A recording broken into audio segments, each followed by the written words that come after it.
समय जिसकी न कोई शुरुआत है न कोई अंत। साम्राज्य आए और धूल में मिल गए, राजा महाराजा इतिहास के पन्नों में खो गए। लेकिन भारत के पश्चिमी छोर पर, जहां महासागर अपनी पूरी ताकत से दहाड़ता है, वहां काल को चुनौती देता हुआ एक दिव्य अस्तित्व खड़ा है।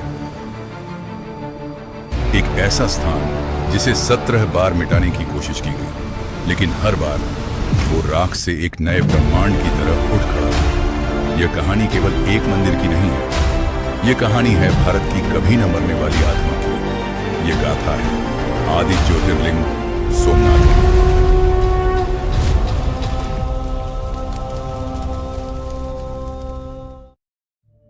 इस गाथा की शुरुआत इंसानी इतिहास से भी करोड़ों साल पहले सतयुग में होती है। पौराणिक ग्रंथों के अनुसार प्रजापति दक्ष ने अपनी 27 पुत्रियों यानी नक्षत्रों का विवाह चंद्रदेव से किया था, लेकिन चंद्रदेव का झुकाव केवल रोहिणी की तरफ था। इस पक्षपात से क्रोधित होकर राजा दक्ष ने चंद्रदेव को श्राप दे दिया कि तुम्हारा तेज, तुम्हारा सौंदर्य धीरे धीरे समाप्त हो जाएगा और तुम क्षय रोग से ग्रसित हो जाओगे।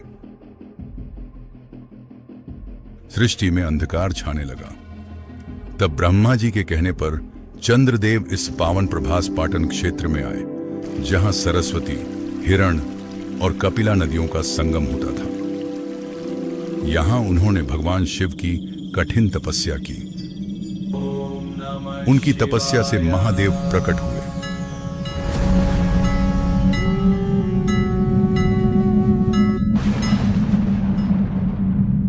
उन्होंने चंद्रदेव को पूरी तरह श्राप मुक्त तो नहीं किया, परंतु उन्हें पूरी तरह नष्ट होने से मुक्त कर दिया और वरदान दिया कि 15 दिन तुम्हारा तेज घटेगा और 15 दिन बढ़ेगा। इसी कृतज्ञता में स्वयं चंद्रदेव ने यहां पहला मंदिर बनाया। और जानते हैं वो मंदिर किस चीज का था? शुद्ध सोने का। जिसके बाद त्रेता युग में रावण ने इसे चांदी से बनाया।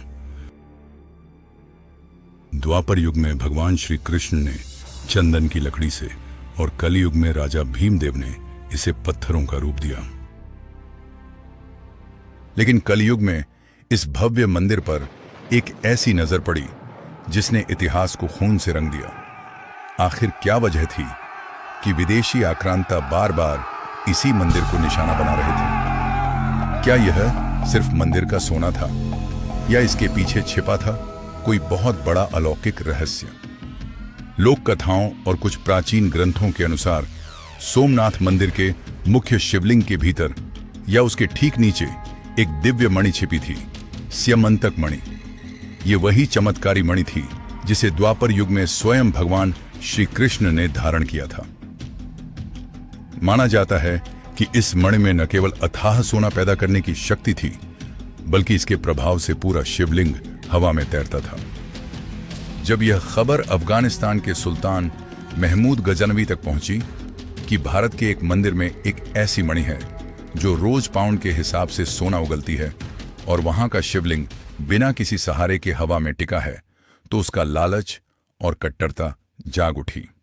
वह सिर्फ मंदिर का धन लूटने नहीं आया था, बल्कि उसका मुख्य उद्देश्य उस दिव्य स्यमंतक मणि को हासिल करना और भारत की आध्यात्मिक शक्ति को तोड़ना था। सन 1026 गजनवी ने अपनी पूरी क्रूर ताकत के साथ सोमनाथ पर धावा बोल दिया। सोमनाथ की रक्षा के लिए 50,000 से ज्यादा निहत थे और वीर सनातनी भक्तों ने मंदिर के गर्भगृह को बचाने के लिए अपने प्राणों की आहुति दे दी। लेकिन गजनवी की क्रूरता नहीं रुकी। गजनवी जब गर्भगृह में पहुंचा तो वह हवा में तैरते शिवलिंग को देखकर दंग रह गया। उसने मंदिर को लूटा, शिवलिंग को खंडित किया और पूरे परिसर को आग के हवाले कर दिया। इतिहासकारों और कहानियों में मतभेद है। कुछ कहते हैं कि गजनवी उस स्यमंतक मणि को अपने साथ गजनी ले गया, जहां उसने उसे अपने महल की सीढ़ियों में लगवा दिया। वहीं कुछ स्थानीय मान्यताओं के अनुसार मंदिर के मुख्य पुजारी ने गजनवी के पहुंचने से ठीक पहले उस दिव्य मणि को समंदर की गहराइयों में हमेशा के लिए छुपा दिया था। वह मणि गजनवी के हाथ कभी लगी ही नहीं। आक्रांता एक बात भूल गए थे, पत्थरों को तोड़ा जा सकता है, आस्था को नहीं। गजनबी के जाते ही राजा भोज और राजा भीमदेव ने फिर से इस मंदिर को पहले से भी ज्यादा विशाल बना दिया। लेकिन क्रूरता का यह सिलसिला यहीं नहीं रुका। इसके बाद अलाउद्दीन खिलजी की सेना, मुजफ्फर शाह और अंत में 1706 में औरंगजेब, इस मंदिर को एक नहीं, दो नहीं, बल्कि पूरे 17 बार तोड़ा और लूटा गया। हर बार मंदिर की भूमि निर्दोषों के खून से लाल हुई। हर बार यहां की घंटियां खामोश की गईं। सोमनाथ की इस पावन भूमि के कण कण में सिर्फ इतिहास नहीं, बल्कि भक्तों के आत्मोत्सर्ग की ऐसी अनसुनी दास्तानें भी दफन हैं, जिन्हें सुनकर आंखें नम हो जाती हैं। सोमनाथ के इसी क्षेत्र के पास की एक ऐसी ही अमर लोक कथा है राजकुमारी कनकाबाई की। कहा जाता है कि इस क्षेत्र के राजा की पुत्री राजकुमारी कनकाबाई परम शिव भक्त थीं। वे रोजाना बिना चूके वन में स्थित महादेव के एक प्राचीन शिवलिंग की पूजा करने जाया करती थीं। राजकुमारी की सुंदरता की चर्चा जब उस समय के क्रूर मुस्लिम शासक तक पहुंची तो उसकी नीयत डोल गई। उसने राजकुमारी को अगवा करने के लिए अपनी एक बड़ी सेना भेज दी। सैनिकों ने जब मंदिर को चारों तरफ से घेर लिया तो राजकुमारी के पास बचने का कोई रास्ता नहीं था। अपनी पवित्रता और धर्म की रक्षा के लिए राजकुमारी कनकाबाई ने रोते हुए महादेव को पुकारा, हे त्रिलोकीनाथ, अपनी इस बेटी के सतीत्व की रक्षा करो, मुझे शरण दो प्रभु। और तभी एक ऐसा चमत्कार हुआ जिसने प्रकृति को भी स्तब्ध कर दिया। भक्तों की पुकार सुनकर साक्षात महादेव जाग उठे। अचानक वो प्राचीन शिवलिंग तड़क कर दो भागों में बंट गया। राजकुमारी कनकाबाई उस शिवलिंग के भीतर समा गई। इससे पहले कि मुस्लिम शासक या उसके सैनिक अंदर पहुंचते, शिवलिंग वापस जुड़ गया। जब शासक गर्भगृह में पहुंचा तो वहां कोई नहीं था, सिवाय उस बंद शिवलिंग के, जिससे राजकुमारी की साड़ी का एक छोटा सा टुकड़ा बाहर दिखाई दे रहा था। बौखलाए हुए शासक ने जैसे ही तलवार उठाई, शिवलिंग से एक तीव्र नीली और सुनहरी दिव्य ज्योति निकली। उस ज्योति से आक्रांता की तलवार उसके हाथ से छूटकर दूर जा गिरी और वह प्रकाश के प्रभाव से पीछे की ओर फेंका गया। यह देखकर आक्रांता डर के मारे थर थर कांपने लगे और वहां से दुम दबाकर भाग गए। आज भी गिर के जंगलों में कनकई माता के पास और सोमनाथ के इस पूरे क्षेत्र में लोग इस शिवलिंग को झांझरी महादेव या कनकाबाई के सतीत्व के प्रतीक के रूप में पूजते हैं। सैकड़ों साल की गुलामी के बाद 15 अगस्त 1947 को भारत आजाद हुआ और इस आजादी के तुरंत बाद देश के लौह पुरुष सरदार वल्लभ भाई पटेल जूनागढ़ पहुंचे। जब वे सोमनाथ के समुद्र तट पर खड़े हुए तो उनके सामने मंदिर नहीं, बल्कि सदियों के घाव और खंडहर थे।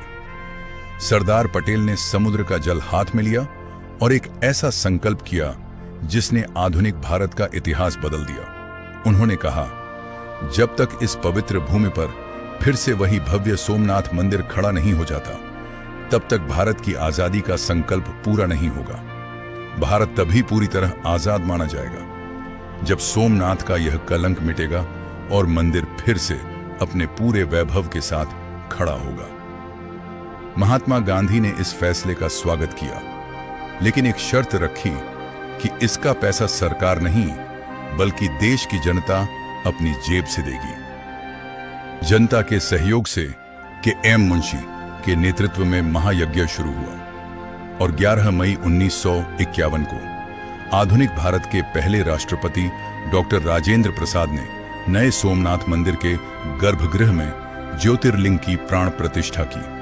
उस दिन डॉक्टर राजेंद्र प्रसाद ने जो शब्द कहे वो आज भी हर भारतीय के कान में गूंजते हैं। उन्होंने कहा था, यह मंदिर इस बात का प्रतीक है कि निर्माण की शक्ति विनाश की शक्ति से हमेशा ज्यादा बड़ी होती है। लेकिन सोमनाथ सिर्फ एक धार्मिक केंद्र नहीं है, यह प्राचीन भारतीय विज्ञान और खगोल शास्त्र का एक ऐसा रहस्य है जिसे आज का आधुनिक विज्ञान भी देखकर दंग है। मंदिर के दक्षिण में समुद्र के किनारे एक स्तंभ खड़ा है। इस स्तंभ पर 6ठी शताब्दी से एक श्लोक लिखा है, आसमुद्रांत दक्षिण ध्रुव पर्यंत अबाधित ज्योतिर्मार्ग। इसका सीधा मतलब है, इस बिंदु से लेकर दक्षिण ध्रुव तक बीच में एक भी भूभाग, पहाड़ या टापू नहीं है, सिर्फ और सिर्फ जलमार्ग है। जरा सोचिए, जब दुनिया को यह भी नहीं पता था कि साउथ पोल जैसी कोई जगह है, तब हमारे ऋषियों मुनियों को बिना सैटेलाइट के यह कैसे पता चला कि सोमनाथ से अंटार्कटिका तक का रास्ता बिल्कुल साफ है। ये बाण स्तंभ आज भी प्राचीन भारत के सर्वोच्च भौगोलिक ज्ञान का जीता जागता सबूत है। सोमनाथ सिर्फ पत्थरों की इमारत नहीं है, ये भारत का गौरव है, सनातनी आस्था का सूर्य है जो कभी अस्त नहीं हो सकता। ये साक्षात महादेव का रूप है जो काल के भी काल है, महाकाल है। आज सोमनाथ मंदिर अपनी पूरी भव्यता के साथ खड़ा है। रोज शाम को यहां होने वाली आरती और समंदर की लहरों का संगीत मिलकर एक ऐसा माहौल बनाते हैं जहां इंसान खुद को महादेव के चरणों में समर्पित कर देता है। बोलिए, हर हर महादेव, जय सोमनाथ। सोमनाथ के इस ऐतिहासिक और अलौकिक सफर के बाद हमारी यह दिव्य यात्रा यहीं समाप्त नहीं होती। 12 ज्योतिर्लिंगों की इस दिव्य गाथा में हमारा अगला पड़ाव होगा दक्षिण का वो पावन पर्वत, जिसे दक्षिण का कैलाश कहा जाता है। आंध्र प्रदेश की कृष्णा रानी पहाड़ियों के बीच छिपा महादेव का दूसरा ज्योतिर्लिंग श्री मल्लिकार्जुन, एक ऐसा रहस्यमय स्थान जहां पुत्र कार्तिकेय की नाराजगी दूर करने के लिए स्वयं भगवान शिव और माता पार्वती मल्लिका और अर्जुन के रूप में धरती पर उतर आए थे। आखिर क्यों इस मंदिर के दर्शन मात्र से अश्वमेध यज्ञ का पुण्य मिलता है, और क्या है पाताल गंगा का रहस्य? इस दिव्य गाथा को जानने के लिए चैनल को सब्सक्राइब करें और बेल आइकन दबाएं। मिलते हैं अगले अध्याय में। हर हर महादेव।